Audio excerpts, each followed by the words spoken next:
participants and certainly the presenters. Very interesting. So I just wanted to share a few perhaps learnings from an investor's perspective who have been investing in climate tech companies for a while. Maybe I'll start with the concept of cost down. So we have come to the conclusion that over the number of years that we have invested in this sector and all our research, that cost down only happens when the underlying technology is deployed continuously and globally over an extended period of time, versus from first of a kind to the second of a kind plant, or in a number of only few years, because that's only when the concept of learning curve kicks in, and everyone can benefit from that shared knowledge and apply it elsewhere globally. The second point is around the fact that several years ago, climate tech investors, including myself, have come up with the idea that we have to go and decarbonize this and that hard-to-abate sector, and they deployed significant amount of capital with the hope that they will be able to drive costs down in that sort of short period of time. But what we, I think, have all come to the realization that it's not that easy. Certainly because of the cost down, how cost down works, but also this push to the markets from a supply perspective did not really materialize. It did up to the certain point, but there had to be a pull from the market from a demand perspective, which I guess again only happens when certain conditions are met. One of which, in fact, in my view, the most important one of which is affordability. So the clean solution will be adopted by masses only when it is as cheap, as reliable as the incumbent. And that's what we see in South Africa, for example, which is one of our focus areas at Leapfrog Investments, where the grid is so much unreliable and so much higher cost. Then the solar solutions on site or otherwise are almost like a no-brainer, right? And similar phenomenon in India, where the electric vehicles are again on a TCO basis, total cost ownership basis, so much cheaper than the incumbent vehicles. So those are the three perhaps learnings that I wanted to share. Obviously happy to discuss later on as well after this session. So thank you. Thank you very much. And I would like to take a question from the lady here. A question that might lead us into conclusions as well. Joanna, thank you for the opportunity, and really great to be here with you all. I represent the Hydrogen Council, which is the world's largest and only CEO-led global alliance on hydrogen. And it's just really brilliant to be here and hear and see the concrete examples, the proofs that the technology is actually moving forward, that you are building, that you're running the marathon. So really thank you all, because I think it's a lot of really hard work. But it brings to practice what we keep talking about. 10x scale up of committed investment in hydrogen over the last 5 years. 510 projects pass FID right now in the world in hydrogen and derivatives. These are the concrete examples. These move it from theory to practice. So my question to you all, because we know it is a lot of hard work, what is the one thing that you need that will allow you to complete Stegra, replicate Hipster, and keep going into phase 2 and 3 when it comes to the Namibian project? Really curious to hear what's the one thing you need right now to help you succeed. Thank you very much. I now turn to the panelists, and I'm not sure who's going to be so eager to take the baton first. We didn't have a specific question, so... Okay, Doris, we'll start. Yeah, to Brian's question on the basically how to go about the funding part of the long-term responsibility that we have on the storage part of portals. Within our storage license, there's a clear obligation to put financial securities for the CO2 in the gas fields, but also for the monitoring of the fields after the injection phase has ended. So that's clearly stipulated in the permits that we have.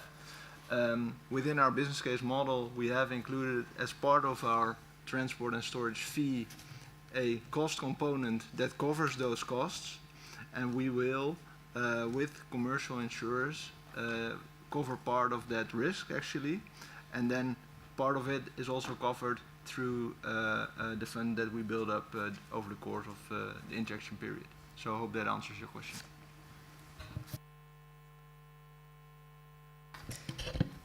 With respect to underground hydrogen storage, I will share the view that we have, and there might be various views. First point is that we wanted to do the demonstrator in salt caverns.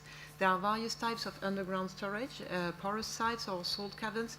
For us, the tightness of salt caverns made sense when it comes to testing something that is really new, which is underground hydrogen storage. So we wanted to have only, just to explain a little bit, when you are in porous storage, you will have operation wells, but also control wells to make sure that the gas, in that case, is not escaping somewhere else. For a salt cavern, it's like you consider like, I mean, what I showed you on the picture, sort of, sealed space where you would put, in that case, hydrogen. So that's one. Second, that was completely part of the project indeed. We wanted to test the surface facility or subsurface when it comes to wells, so it's really connecting. And it was definitely one of the points to make sure that it's robust enough to be operated with a very tiny molecule, which is the one of hydrogen.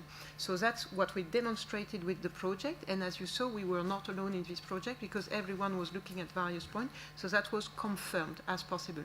And then what I would like to also explain is that underground hydrogen storage, although very different to underground gas storage, because it's not, I mean, that much thermosensitive, if I may say so, is still to be used with injection and withdrawals. So we are, what we like to say is that we have the underground breathing, if you like. We are not storing, sequestrating hydrogen. It's really something that will come in and out. That means that we have a number of equipment, all of them actually, that we inspect on a regular basis. So we have obviously maintenance that is preventive and corrective if needs be, but we have also inspection to make sure that the material remains, the equipment remain robust enough, and notably the equipment that is under pressure, operated under pressure. So that's really a set of from the conception to operating rules and control rules, including some that we are discussing obviously with authorities, because the model needs to be set also with them, because the inspection can come from third parties and notably authorities. Thank you. Thank you. Thank you, Charlotte. Ola? Yeah, thank you for the question. I wish it was only one thing, but I think it's several things that are needed in order for us to replicate the project. But would I say, I mean, since we're looking then in potentially additional projects in Europe in our pipeline, I would say investor certainty when it comes to policy developments. I mean, staying the course on decarbonization together with competitiveness. Like the target now is in the Clean Industrial Deal, and keeping the course on the net zero target and sort of the ambitions in the ETS and CBAM, etc. Not deregulate in a way to just create this back and forth situation where you don't know what's going to happen for the future. I think that's going to be a challenge for policymakers. Stefan. So yeah, what we need is risk capital and fast money, and not this bureaucratic banking procedures to get all these fundings. This really stops all this innovation and projects timelines. Thank you very much to the panelists. I'll now take a second cluster of questions. I'll start from the gentleman on the right-hand corner. Yes, hello. I'm Bakr Bahaj. I'm from the University of Southampton, UK. I think I'll direct my question to Doris and Ola. I think first one is related to your partnership. You've done a very good job in collecting that partnership. And is there any learning for other ports to do the same thing? For example, in Southampton, we have a big port. Is it likely that we could have developed the same partnership like this? And the other question to you as well, Doris, is your supply of CO2. How resilient is that? What is the confidence level that you're going to get where you need to have to get that supply chain coming in as you need it? And then the next question is really common to you and Ola, which is, where would you replicate this project if you have to go in Europe, let's say? how feasible is it to do what you're doing in CO2, and how feasible is it to do in green steel? Thank you. May I now turn to my left? Yes, please. Thanks. I'm Markus Råke of Calentix Energy. We do heat recovery from data centers. I've got a question to, I guess, all of you. I'm curious, I guess 2 parts to my question around market dynamics. Since you launched your project, it's been a few years, and I'm curious if you can elaborate on how the interest from your potential customers has evolved since then, since particularly climate change has sort of slipped down the political agenda in some countries. And secondly, even if your projects were to succeed, is there a risk that the sort of the entire market and entire demand for products like yours is not growing as much as is needed? So I guess you're also dependent on your competitors, so to speak, to be there for the entire market to grow, for you to be successful in the long run. So those are my 2 questions. Thank you. Yes, the next one, please. It's Richard Youngman, CEO of Cleantech Group. I think the spirit of this is similar to what's come out. I'd be interested in, what's my worry? I mean, there's a smorgasbord of other technologies that also are going to go through some demonstration of their technologies. We've heard, if you were in the grid session, about death by pilot, but death by folk is also a very real problem out there, I think. It became one of the trendiest terms in the clean tech, climate tech space in the last 3 years, but the idea of focus has in principle existed forever. I guess what I'd be interested in is, what discussions you had, what insights you could provide of, you don't want ever to do a folk again, but is that realistic given what you're doing and where you're doing it? Meaning, I see your picture of constructing in Sweden. I'm trying to picture the same in a totally different climate. North Sea must be totally different than, I don't know, some other seabed somewhere.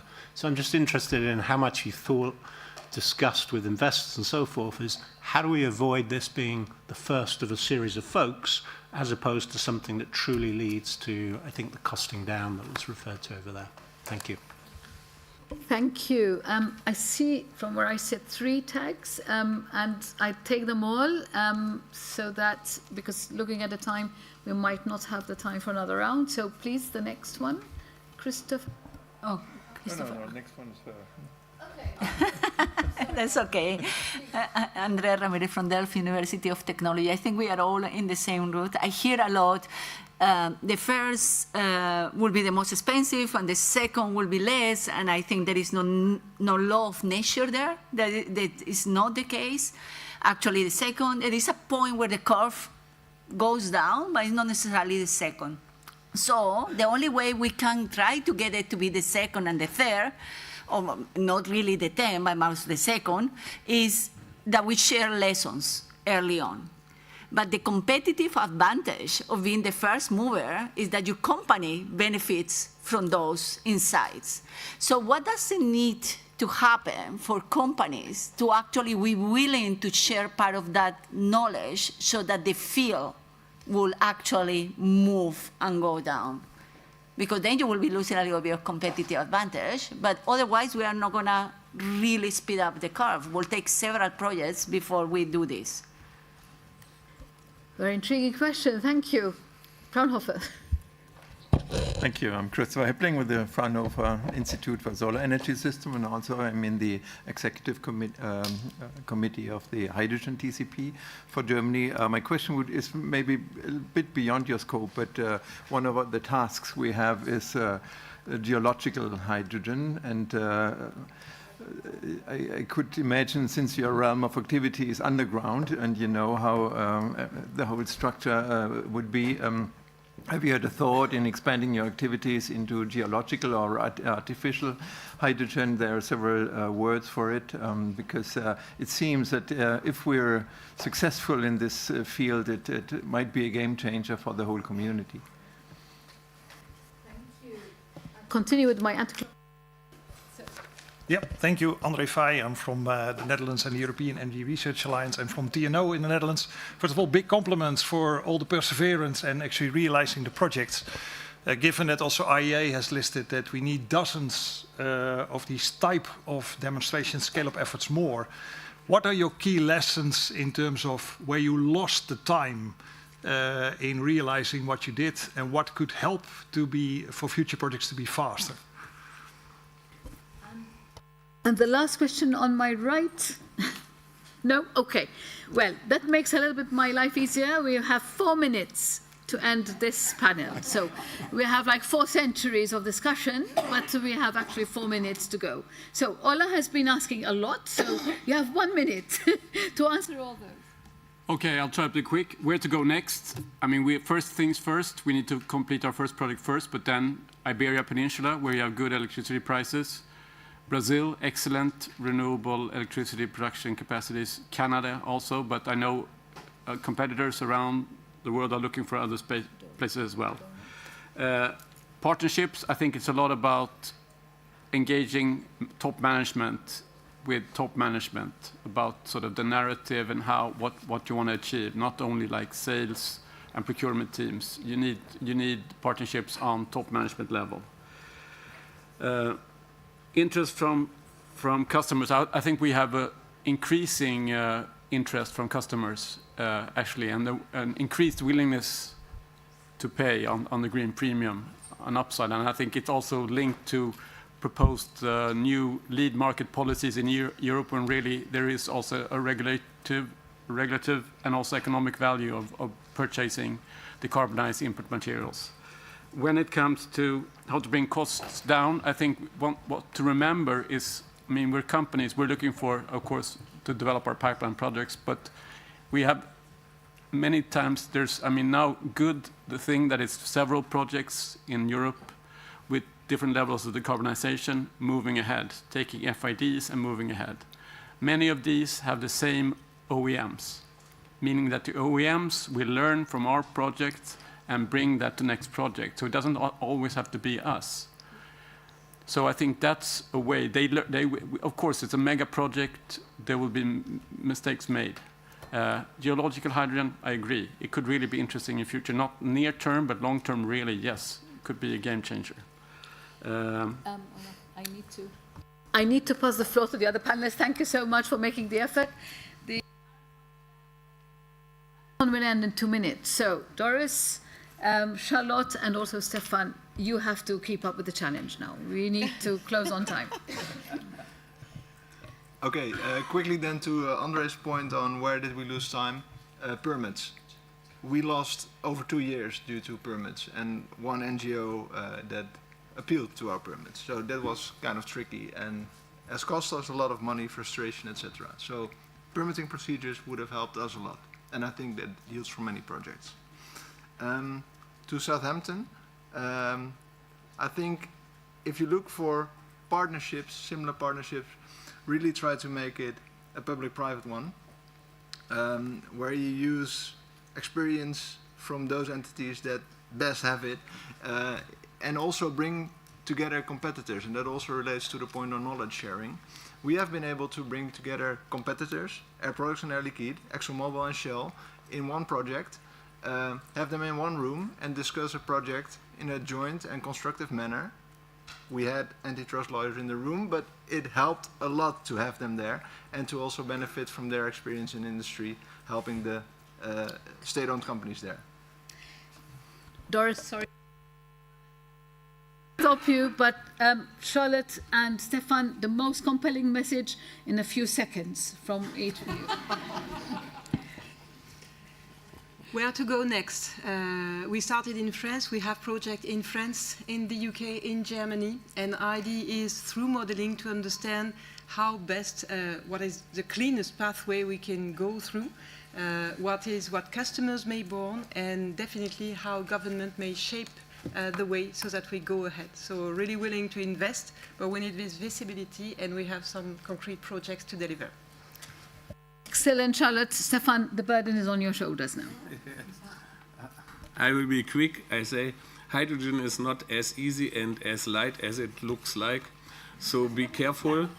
There's a lot of challenges to make everything work. What work with hydrogen looks easy, but it's not easy. My last word, thank you all for the panelists for sharing so much insights from real-world examples, for giving us a lot of courage and for reminding us that, yes, it's hard, but it's worth it in the end. Thank you all, and thank you for the online participants as well. Good afternoon.